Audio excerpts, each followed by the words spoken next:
Hello everybody, welcome back to our virtual classroom and another lesson in our trades training video series. I'm Joe Carswell, and this session is going to go through each and every step of installing this vinyl window in this rough opening. So let's get to it. We are really trying to grow this channel, and the best way for that to happen is for you, the viewer, to subscribe. Also, if you learned something from these videos, don't forget to click like. So thanks for your support. Let's get back into the lesson. Let me set the stage for this installation before we get started. So behind me here, I have a demo wall. This is a 2x6 frame wall with a 7/16 OSB attached to it. And over that, I've wrapped this with house wrap. I have a rough opening right here in this window to accept a 24x36 vinyl window. This is a typical window with a nailing flange. You'll see a lot of this in new construction, this type of installation. And this installation assumes that we have our house wrap in first. Some of the steps will change whether the house wrap is installed first or whether the window is installed first. So what will happen now is we need to cut this house wrap out. Typically when you wrap it, you're going to pull it directly across your rough opening. You have to make some special cuts to prepare to put the window in. So let's go ahead and do that. I will need my utility knife to make these cuts, and we're going to make what is typically called an eye cut. The eye cut will be flush along the top edge of the window and flush along the bottom edge of the window, and then the eye cut will be down the center. So we'll make those cuts now. You can feel on your house wrap and find that corner, and then just pull your blade along the edge of the OSB to the other corner. And we'll do the same on the bottom. I'll find my corner and then pull that right along. And now we need to find the center, but it doesn't have to be exactly in the center. So anywhere close is good. And I'll go ahead and cut straight down. So there's our eye cut. And now we have a good start on wrapping this opening. The next cut I'm going to make would be up here in this corner. We need to create a flap on the top here that we can fold up. And our goal is to expose 6 inches of this OSB underneath. I'll start up here in this corner, and I'm going to work straight down to here. That's what's going to create this flap, 45 degree there. And then I need to do the same on this side. And that is what will create our flap. We also need to fold it up and tape it out of the way for later. We don't need anything overlapping. That'll be our last step in this installation process. Next, we need to deal with the side flaps here. And it used to be, I used to teach this with these flaps folded all the way in, all the way back to the framing, and they were fastened on the back of the wall.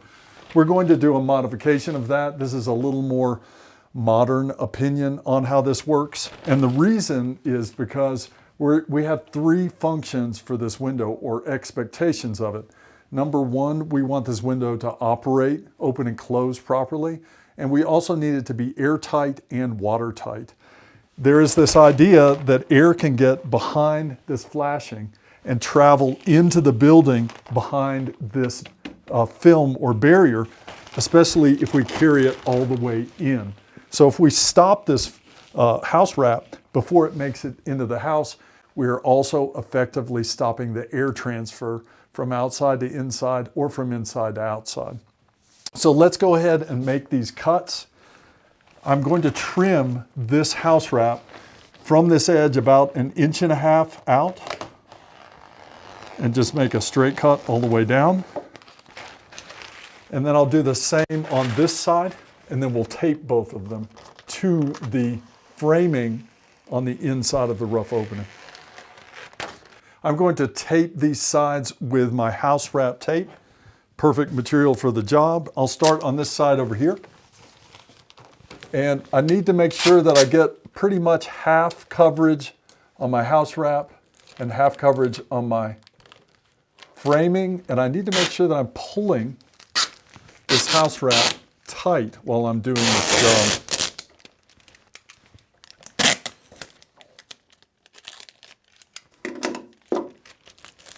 And when we're doing window installation, there is no rush. We need to make sure that we do a nice, neat job on this. No wrinkles and good adhesion of both materials. A sloppy window installation will just lead to problems and leaks. So take your time, slow down, especially when you're dealing with tricky stuff like this tape and the flashing tape. If you've ever handled tape, it's not the easiest thing to do, especially if you're in a hurry. So I'll tape this side as well.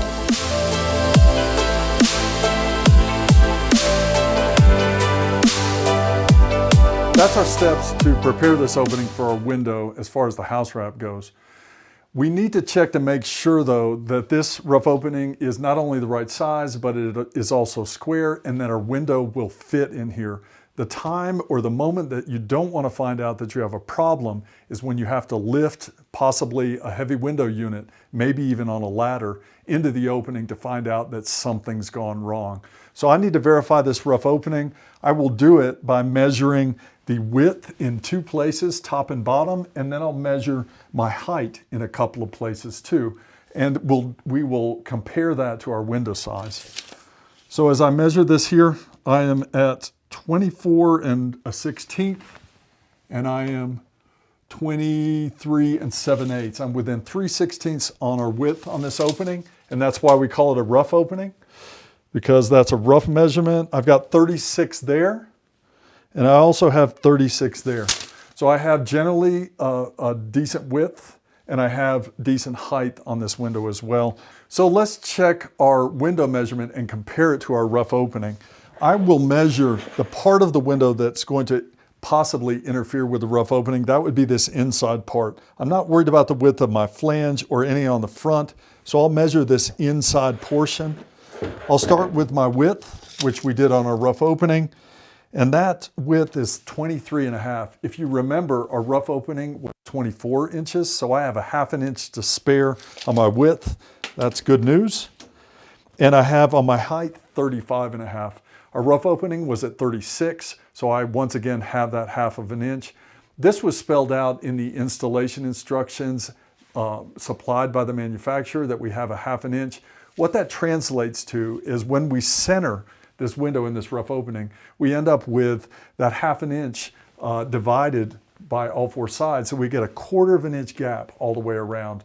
We will shim and adjust that window to fit in there just perfectly right in the middle. So at this point, we need to check to make sure, now that we know that our dimensions are good, we need to check to see how square our rough opening is. We can assume that our window is square because it was made in a factory, very well designed and engineered, but now our rough opening, if it's not square, we could have problems with fit as well. The easiest way to check for this square condition on this rough opening is going to be to measure the diagonals from one corner to the other, and then this corner to this corner. And if those measurements are equal, we have a square opening. I'll go ahead and pull my tape measure from that corner down to here. I have 43.25, and then I'll pull it from opposite corners, and I have 43 3/16. That's about as square as you can get with rough framing. So the good news, once again, is that I not only have a rough opening that is big enough to put my window in, I also have a square opening that window will fit into. So now we can move forward. A good check to always do would be with a level. We need to know not only what the dimensions are and that the window will fit into the rough opening and that the rough opening's square, but how flat or vertical are all these surfaces. So that would be using a level. We just need to check our sill, which if I look at this bubble, it's perfectly centered. That tells me that when this window sits in this opening, it's not going to be skewed from the outside, and this helps with the whole installation and operation of this window. Just for kicks, we can also check, I'm going to assume, because of the squareness and all of the other measurements we've taken, that we should have plumb sides on both left and right. I also expect to have a level surface on my header at the top of this rough opening as well, which I do. So all of these checks help us understand and then go forward with this process with confidence. Once you get all the caulk and the flashing tape and all of these things installed, you don't want to then find out that you have a problem. So a little bit of time beforehand here to check all of these things out makes the installation go a lot smoother. One thing that I like to do before I get into any of my flashing is to mark the center of my window. In my mind, you're referencing the center of this window so many times, it makes sense to physically make a mark there. I've gone ahead and marked my sill here. This is dead in the center of my window at 12 inches. I'm going to carry that line down the front, and you'll see when we do our sill pan why this can be helpful. And this has to do with precision and accuracy when you're installing this window.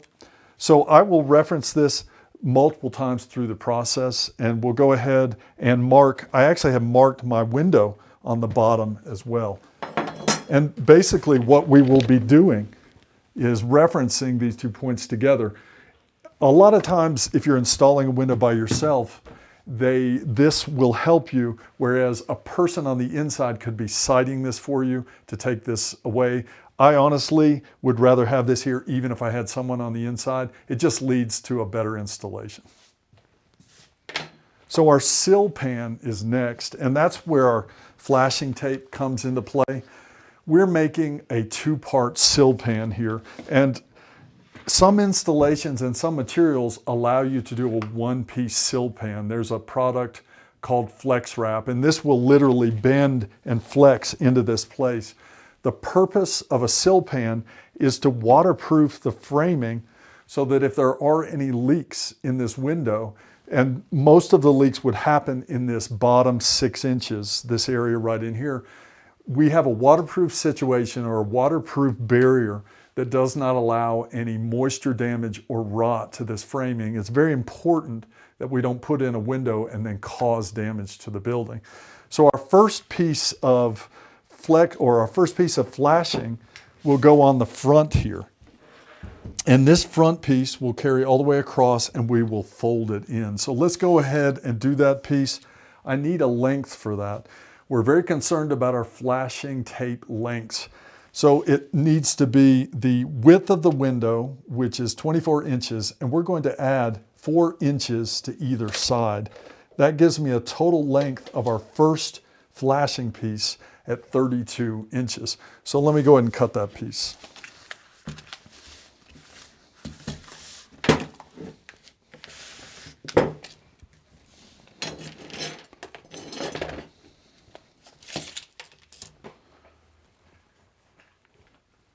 And like all of your other tapes, when you come to this part, it's really important you take your time and you do this accurately, whether that's cutting it, peeling it, placing it, measuring it, all of those things.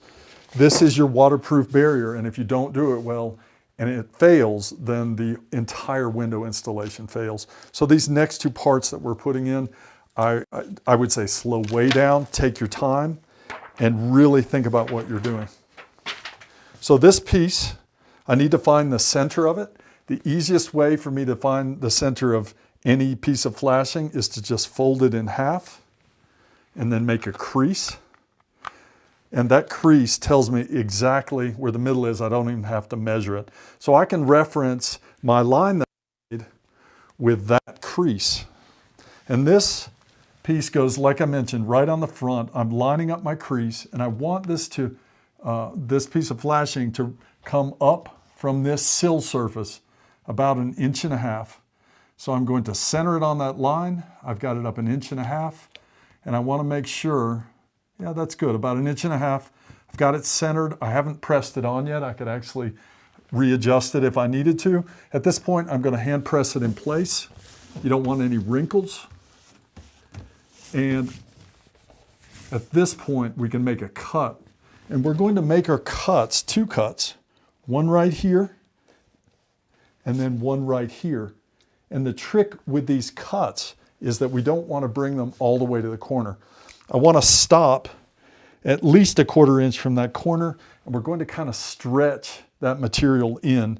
When we do the second part of this sill pan, this will make a lot more sense, but for now, hold that thought and understand when I'm cutting this very carefully, I know exactly where my corner is by pressing into it. So I'm very aware of where my corner is, and I want to stay off that corner and kind of stretch it in.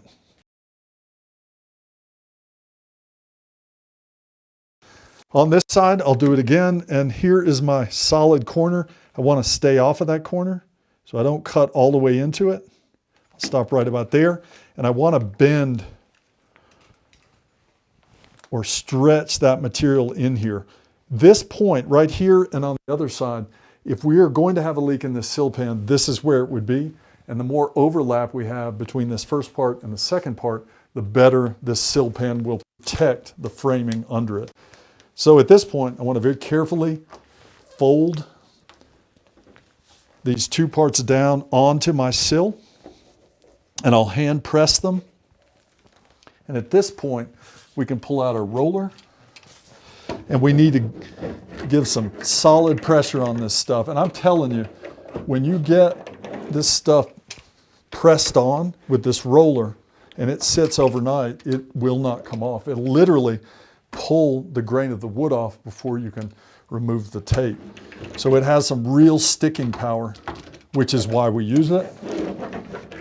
It also has some self-sealing properties, which means that if it gets punctured, it can kind of seal up. If you had a fastener that went through it, it would actually seal up around that fastener, which is a pretty cool characteristic of this stuff. So we've pressed it all down nice and tight. I don't have any wrinkles or bubbles in it. So now it's time to move on to part 2 of our sill pan. This part starts on the top and folds over. So at this point, I want to talk about this idea of a drainage plane.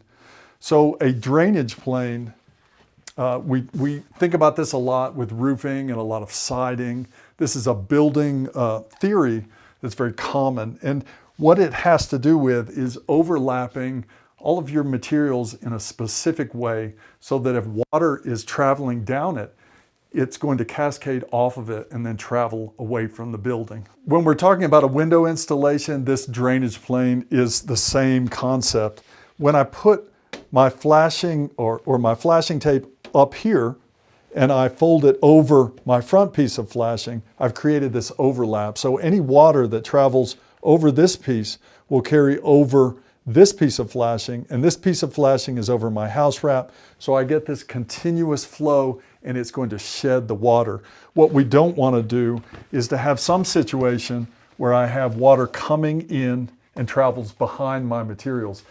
Now we're actually trapping water in. This is what creates leaks, rot, and damage to buildings. Now for part 2 of our sill flashing, this piece will cover, wrap in, and protect the inside of our rough opening, and it needs to travel up 6 inches on either side. So to cut this piece, we need a specific measurement, the width of our window, plus 6 inches, plus 6 inches. That gives us a total of 36 inches. Let's go ahead and cut that piece. We need the center of this piece as well. So we'll go ahead and fold this in half, make a crease. I'm going to put this in from the back side to give you a better view of what's going on.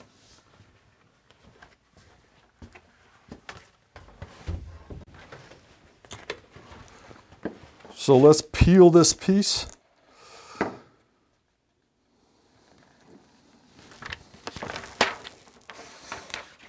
I've got an eye on my crease. I know where the center is.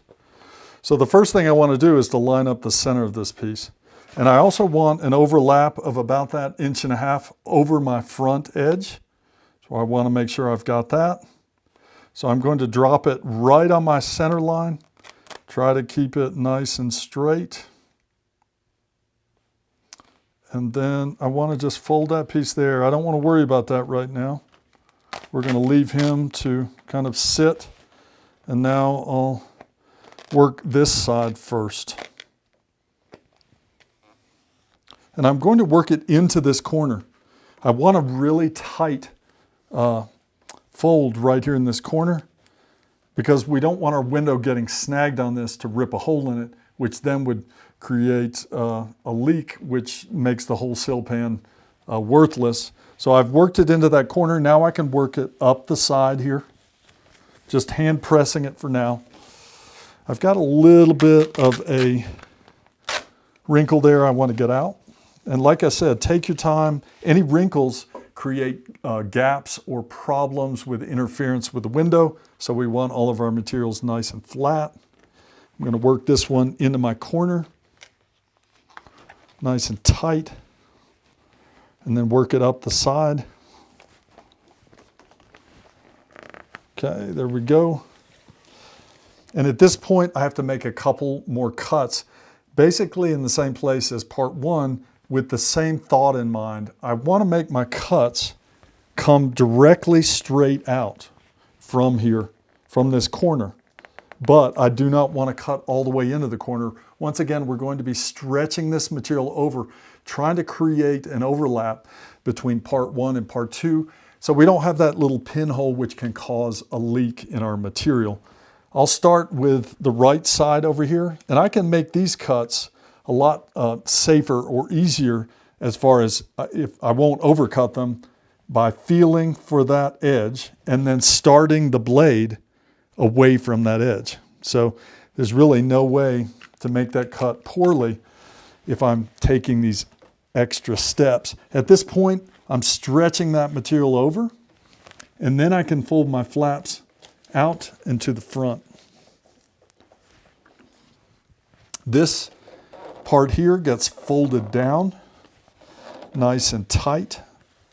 And then when we get over to this corner, we do the same kind of a cut, staying off of this physical edge of the OSB.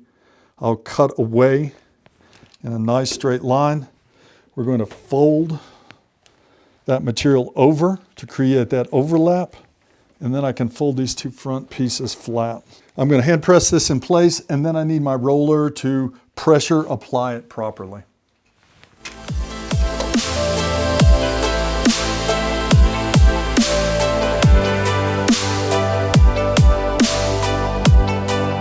So now we have this rough opening completely prepared to set our window. I've got my waterproofing sill, 2 parts on the bottom. We have a wrap all the way around, and I've got my top flap out of the way. Now it's time to add shims and set this window.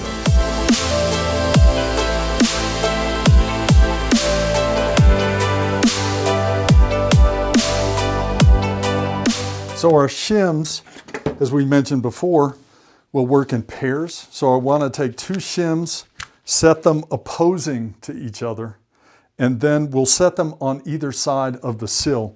This is going to raise the window up. We talked about that gap in the window. We want that 1/4 inch gap to be equal all the way around, including on the bottom. So these shims will give us that 1/4 inch space on the bottom. It'll also support that window while we're setting it and even after it's installed. So I've got shims on both sides, and these shims do not need to stick out beyond the front edge of this window, or they will interfere with the window.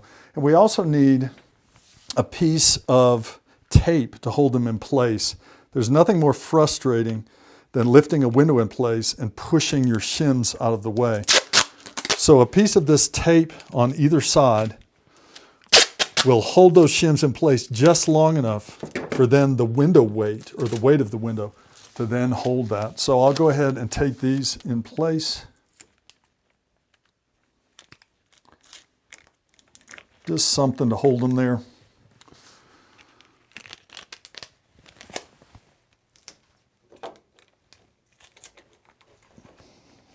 At this point, it's a good idea to check with a level before you set your window in here to make sure that you still have that completely flat sill. It might be that your shims have kicked it out, and you want to make sure that we have that level surface for the window. Let me grab my level and we'll check these shims. And I am looking pretty good there. I've got the bubble right in the middle. So I have a level condition on the top of my shims, which will set our window level when it rests on top of those shims. At this point, we're ready to caulk this window opening. But if you have a window like this one, which is fairly light, if you're on a ground floor or if it's easy to get to, it's not a bad idea to try to dry fit this window in place. Once we get caulk on this opening, we have only one shot at this. So if we have a problem, it tends to get really messy and create a lot of headache. So I'm going to go ahead and dry fit this window in place. I want the inside of my window, which has the sash lock on the facing into the building, and I want to make sure that I have my weep holes, which are here and here. Those weep holes need to be on the bottom of the window. So we're positioning the window exactly where it needs to be. And this is kind of the action that we're going for, is we want to rest this window on the shims with the lower part and lean this window in. And that's kind of the way this is going to go. We will be leaning it into our caulk here in just 1 minute. So that is the whole thing. We also have our center mark there that we can verify or check with, and I'm going to go ahead and connect or replace my center line so I can use that for reference. So everything looks good. Let's go ahead and caulk it. We need to get this caulk gun set up to do the job. I've cut a very wide or large tip on this gun or on this cartridge. This is silicone caulk. We need a large bead of caulk. It will fall behind the flange. This will provide our first layer of protection or sealing when the window gets fastened to the wall. So I'll load this into my gun. Let me go ahead. There's usually, for silicone, just so you know, there's a membrane back here that we need to puncture. So we need to make sure that we open that up. There we have it. And this is where this job gets kind of messy. So it's good to have a rag or something around. Some people, and this idea of mess, some people like to caulk the flange on the window and then set it into place that way. I prefer to caulk the building, and the reason why is because my hands, I'm trying to hold the window, and if I reach in and grab the flange, I put my hand in my bead. I know now I have all of that stuff on my hand, but I've also broken this seal that we're trying to make. So I like to push my window into my caulk. I'm going to start over here on this side. Also keep in mind that our flange is only about that wide, so our bead needs to run right along this edge all the way around. One other thing to mention is the bottom edge will not receive caulk. It's that whole idea of drainage, letting the water out. If we caulk this line right here, we can trap water in here, which will cause that rot that we don't want. So I'm going to start this bead. You want a nice healthy bead, not too much, but continuous. And carry it down just beyond the rough opening. So make sure it goes down to about there. And that works. We'll do one on the top, continuing that line.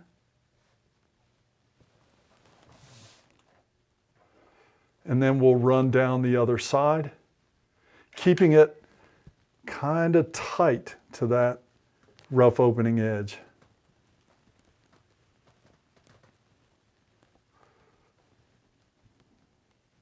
And if you run that bead out too wide, you not only miss the flange, but you will also definitely have a mess on your hands. So at this point, we're committed. We are installing or setting this window in place. And that's easy to do, but what's going to hold the window in once we get it set up against the wall? We need to have a drill ready and a fastener. So I've got a fastener in my pocket. I will actually put a fastener temporarily through the top here. The weight of the window will rest on these shims, and that one fastener will hold this window up long enough for us to do our other work. So I'm going to go ahead and keep this drill nice and close, and I'm ready to install this window. I make sure that I have it in the right direction or orientation. At this point, I'm going to set it on my shims, check my window for center, and I'll line up those two marks. And then I can lean it in to the opening very carefully. And at this point, it's come in contact with my caulk, and I can go ahead and set a fastener in. I don't want to let go of this window for sure. they're heavy and it will just fall right out, and the last thing you need is a broken window. So I'm going to put this fastener in temporarily. At this point, that window will hold. Of course, a larger window you would not be installing by yourself anyway. I would not trust one screw on a larger, heavier unit. So at this point, we need to start checking the window to be true. We talked about our 3 goals at first, wanting this window to operate. So everything that happens from here forward has a lot to do with making sure that that window's working. Because if the window doesn't work, it can't be airtight or watertight, and it's a real frustration. I'm going to start in this corner down here, and I will tack this one corner. I will kind of work each corner as I go, and I'll use a level to evaluate how well I'm doing. When I'm putting these screws in, you not only want the screws to go in nice and straight so that the head will clamp on this flange nice and flat, but you also, according to the manufacturer, need to carry a certain spacing for each fastener, and also they don't like screws very close to the corner. This particular installation requires me to stay 3 inches off of the corner, and then I need a fastener no more than 7 inches apart. And these particular holes that are already pre-made are 4 inches apart. So I can't skip a hole. I have to go every hole to stay within my spec of 7 inches. Also, some of these holes are too close to, they're closer than 3 inches. So I won't put a fastener here, I'll put a fastener here, and then every other one. So if we follow those 2 rules, we'll be good for this particular window. So I'll start in this lower corner, and I'll get a fastener in here, put it in nice and straight. And the reason I like screws as opposed to nails is the control I have. I want that fastener to seat itself flat, and I also want it to clamp down on this flange, but not overdrive it. That tends to warp the flange and cause problems with leaks. It won't seal up properly. So at this point, I've got that corner done. Let's go ahead and put a level on here and check. I want to check this lower side of this window and make sure that I still am level. And it's telling me that I am. I like that. Bubble is centered. So what I can do is go ahead and commit to this bottom side of this window by fastening one more fastener in this corner that locks this bottom in place. And I'll go ahead and use this lower one here, and that will hold this corner in place. At this point, we could make some other adjustments to the window if we needed to. I need to commit to this corner up here, but I need to check to make sure that this window is plumb. And we are looking good here. So I've got a perfectly vertical or plumb situation, and I have a level situation. That tells me that this window is 90 degrees. It was built to be 90 degrees. That means it will operate properly. So I can go ahead and put a fastener in this corner. That's going to lock this window into place even more.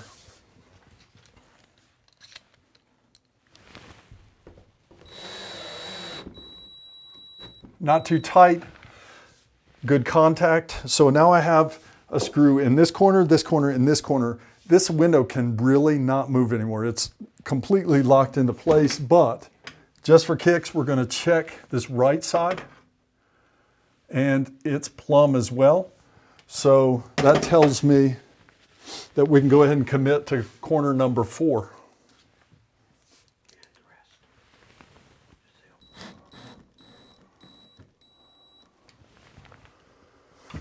So there we have a window that's secured. All 4 corners are locked in. Now it's time to check the operation of this window. We'll see how well it works in this particular configuration or arrangement. I need to go and unlock it from inside to test this. So I can unlock this window, and now let's see how it operates.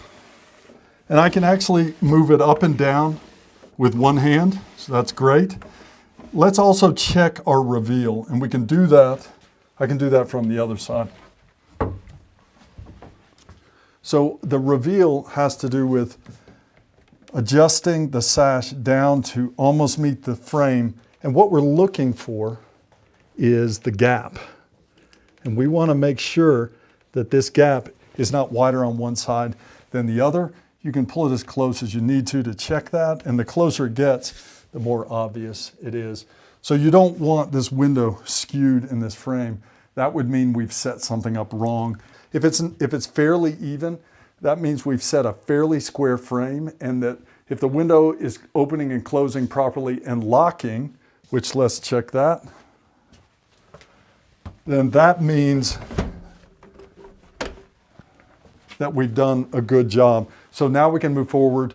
We need to put all of our other fasteners in, and according to our installation instructions, that would be every hole that's available between the screws I've already set, staying off of our corners.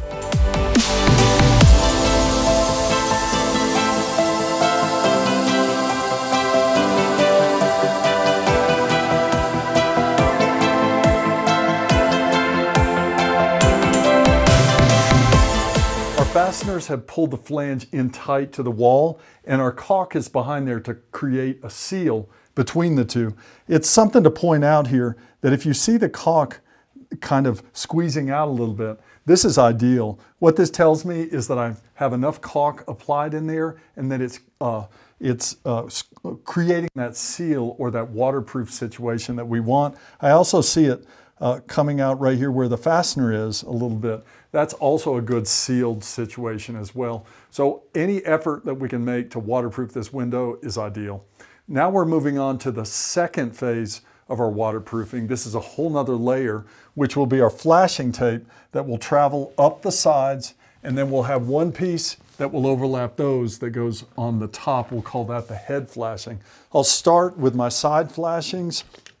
And like our sill pan, we need to have a specific length on these. So what I want here is 2 inches that travel above my window and then 2 inches below my window. So that gives me a total length of 40 inches of flashing. I need to cut 2 of those, so let's go ahead and do that.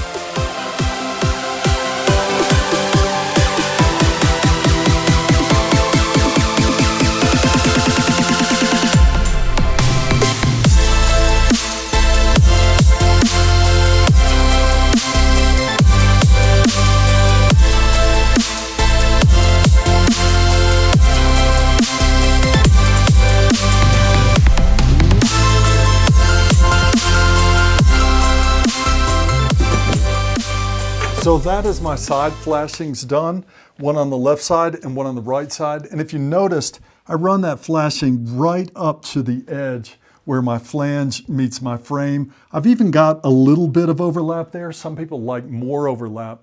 The more overlap helps if you have a different arrangement or build of window. And that's a sort of an opinion or a variance from different installations and different manufacturers. Once again, check your instructions to see what they spell out as far as specs go.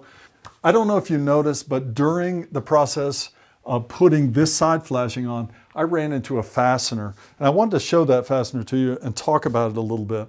This is called a button cap nail. It has a very wide plastic head on it, and it literally raises off the surface a pretty good distance. And these are not supposed to be installed well, you might see this common fastener used on a lot of house wrap, but when it comes to a rough opening, they're not supposed to be installed close to the rough opening edge. It's not uncommon to find one in that area right in here. I don't like them to be in the way your flashing does not adhere or seal over them very well. So I was just removing a fastener that I found that was within this zone of my flashing tape. So if you find any fasteners or you have any in the way, either tap them flat or level or remove them. Our next piece needs to be a specific length. That will be the head flashing that carries over the top here and will overlap over these. And my head flashing should be 1 inch beyond each one or each edge of my side flashings. So the width of my side flashings are 35.5. So I'll add 2 inches to that. That would be 37.5 inches. So let's go ahead and cut that piece.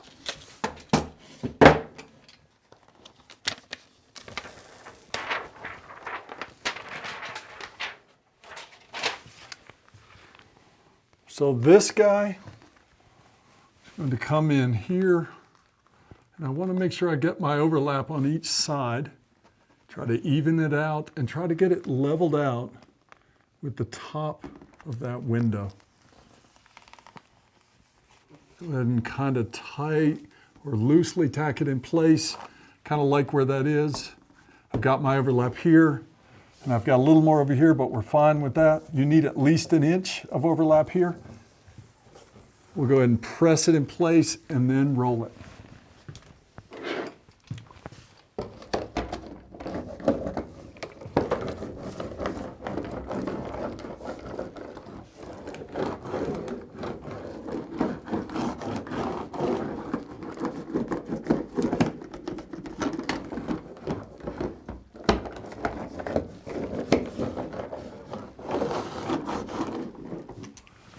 Okay, we're getting done here. It's time for our top flap to come down. And this piece, which is our house wrap, will come down and overlap over our head flashing. Our head flashing overlaps over both side flashings, and our side flashings overlap over our sill pan, and our sill pan overlaps over our original house wrap layer. So now we have this whole drainage plane set up. Any water that happens from above will travel over everything and it will get shed. It will not get trapped inside this window. This is ideal. We have to do one small step though, and we don't want this just flapping in the breeze. We want to go ahead with our house wrap tape and tape these edges down. We'll leave this edge open for any water that might get trapped behind there.